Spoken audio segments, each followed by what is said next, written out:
Hello and welcome eight Anmol pharma classes. तो आज की इस वीडियो के अंदर हम सॉल्व करेंगे फार्माकोथेरेपेटिक्स का प्रीवियस ईयर क्वेश्चन पेपर।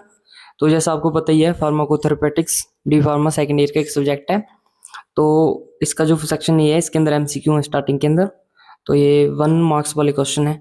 तो जिसका फर्स्ट क्वेश्चन है, ये है dysmenorrhoea is a medical term for. तो इसका आंसर आएगा पेनफुल पीरियड्स, यानी कि जो फीमेल्स के अंदर पीरियड्स होते हैं, तो ड्यूरिंग दीज पीरियड्स जो पेन होता है, इस कंडीशन को डाइसोमनोरिया बोला जाता है। ठीक है। तो नेक्स्ट क्वेश्चन है, premenstrual syndrome is a group of symptom that occur in women before the onset of which phase of menstrual cycle. तो इसका आंसर आएगा ल्यूटल फेज।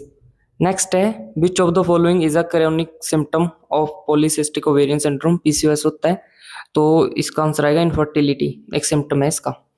और फोर्थ है, which skin condition is caused by mite infection. तो इसका answer आएगा scabies.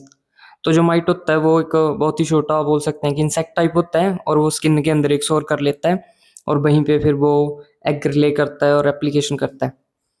Next question है, which of the following is not a symptom of bacterial conjunctivitis. तो इसका आंसर आएगा itching of the eyes. Next question है, which virus is most common cause of viral conjunctivitis. तो इसका answer आएगा डिनोवायरस।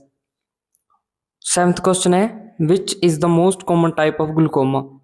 तो open angle glaucoma होता है, वो एक मोस्ट कॉमन टाइप है ग्लूकोमा का। एट्थ है, which of the following medication is commonly use to treat glaucoma. तो इसका आंसर आएगा टेनोप्रोस्ट। नाइन्थ है, which of the following is not a symptom of depression. तो इसका आंसर आएगा ए, इंक्रीज्ड एपिटाइट, यानी कि भूख का बढ़ जाना डिप्रेशन का सिम्टम नहीं है। तो ये एक अल्टीमेट सी बात है जो हमें पता भी है कि भूख का डिप्रेशन से कोई ज्यादा रिलेशन नहीं है। टेंथ क्वेश्चन है, which type of anxiety disorder involve experiencing unexpected panic attacks. तो इसका आंसर आएगा सी, पैनिक डिसऑर्डर। नेक्स्ट है, which of the following is not a symptom of साइकोसिस। तो इसका आंसर भी डी है, पैनिक अटैक्स। ठीक है। ट्वेल्थ है, सीओपीडी स्टैंड्स फॉर। तो इसका आंसर है क्रोनिक ऑब्स्ट्रक्टिव पल्मोनरी डिसीज। तो ये एक बहुत ही अच्छा टॉपिक है जो कि लॉन्ग क्वेश्चन के अंदर भी अक्सर ही पूछ लिया जाता है। नेक्स्ट है, सिफिलिस इज कॉज्ड बाय। तो इसका आंसर रहेगा टी पैलिडम, यानी कि ट्रपोनेमा पैलिडम होता है, वो इसका कॉजेटिव एजेंट होता है। 14th है, drug of choice for first line treatment of type 2 diabetes mellitus. तो इसका आंसर आएगा मेटाफॉर्मिन। तो 15th क्वेश्चन है, a specific unwanted side effect of एल्डोपाइज। तो इसका आंसर आएगा डाइस्किनेजिया, यानी कि सामान्य हलचल हो जाती है। और नोजिया वोमिटिंग तो जो हमारे नॉर्मल साइड इफेक्ट हैं वो सभी मेडिकेशन के होते ही हैं। नेक्स्ट क्वेश्चन है, फुल फॉर्म ऑफ आईबीडी। तो इसका आंसर आएगा इन्फ्लामेटरी बॉल डिसीज। तो 17th क्वेश्चन है, ऑल RH2 ब्लॉकर एक्सेप्ट। तो इसका आंसर आएगा ओमिपेराजोल। तो जैसा आपको पता ही है कि ओमिपेराजोल है जो वो एक पीपीआई है, प्रोटॉन पंप इनहिबिटर, और बाकी सारे जो हैं वो हिस्टामिन 2 ब्लॉकर्स हैं। 18th क्वेश्चन है, कोविड इज कॉज्ड बाय। तो इसका आंसर आएगा सार्स कोव 2 वायरस या फिर कोरोना वायरस। नेक्स्ट वन है, वो है full form of HIV is.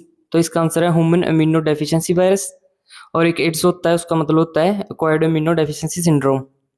और लास्ट क्वेश्चन है सेक्शन ए का, cerebral malaria is caused bye. तो इसका आंसर आएगा प्लाज्मोडियम फेल्सीपैथ। तो जो इसका सेक्शन बी है, इसके अंदर हमको 10 क्वेश्चन करने होते हैं 3 मार्क्स वाले। ठीक है, आउट ऑफ 11 दिए 11 होते हैं, उसमें से 10 करने होते हैं। तो जो इसके अंदर फर्स्ट क्वेश्चन है, यह है discuss pathophysiology and pharmacological treatment of asthma. और नेक्स्ट है, define the term anaemia and explain the aetiopathogenesis of मेगाब्लास्टिक anaemia. और नेक्स्ट है, explain the objectives related to rational use of medicine और EBM, एविडेंस बेस्ड मेडिसिन। तो जो 24th है, discuss the brief management of PCOS और glaucoma. और next है, give the classification of congestive heart failure. और नेक्स्ट है, what is Alzheimer disease, explain the pathophysiology and treatment of this disease. 27th है, classify diabetes and give a detailed account on it's aetiopathogenesis.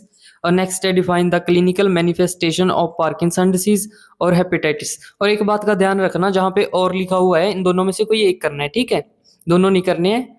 तो जो next है, describe aetiopathogenesis and non pharmacological management of ulcerative colitis और GERD, यानी कि gastroesophageal reflux disease. और 30th है, discuss in detail about iron deficiency anaemia and it's treatment. और जो लास्ट क्वेश्चन है सेक्शन बी का, वो है give a detailed account on osteoarthritis, describing the pathophysiology, diagnosis and treatment. और इसके बाद में हम सेक्शन सी देख लेते हैं, जहाँ पे हमको 6 क्वेश्चन करने होते हैं 5 मार्क्स वाले, ठीक है, आउट ऑफ 7 7 दिए होते हैं।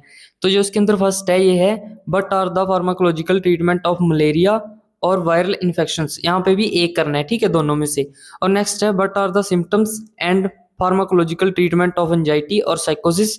34th है write down about pathophysiology and treatment of conjunctivitis. और 35th है write short note on any two, यानी कि इनमें से किसी दो पे लिखना है। तो जो फर्स्ट है वो है पेप्टिक अल्सर, सेकंड है थर्ड ग्लैंड और थर्ड है डिप्रेशन। और 36th क्वेश्चन है explain pathophysiology and non pharmacological treatment of angina और मायोकार्डियल इन्फ्रेक्शन। 37th क्वेश्चन है classify diuretics and elaborate there mechanism of action, ठीक है, ये आपने फार्माकोलॉजी में अच्छे से पढ़ा होगा, लेकिन ये क्वेश्चन फार्माकोथेरेपेटिक के एग्जाम के अंदर आया हुआ है। तो जो 38th क्वेश्चन है ये है explain in detail about clinical manifestation and pharmacological management of any two dermatological disease. Dermatological disease वो होती हैं जो स्किन से रिलेटेड होती हैं, ठीक है, जैसे कि स्कैबीज हो गई। तो ये हमारा फार्माकोथेरेपेटिक का प्रीवियस ईयर क्वेश्चन पेपर है, आप इसको अच्छे से पढ़ना और आपको इससे एक आइडिया लग जाता है कि जो हमारा क्वेश्चन पेपर है वो कैसा आता है। ये 100% रियल क्वेश्चन पेपर है और ये आया हुआ है, ठीक है।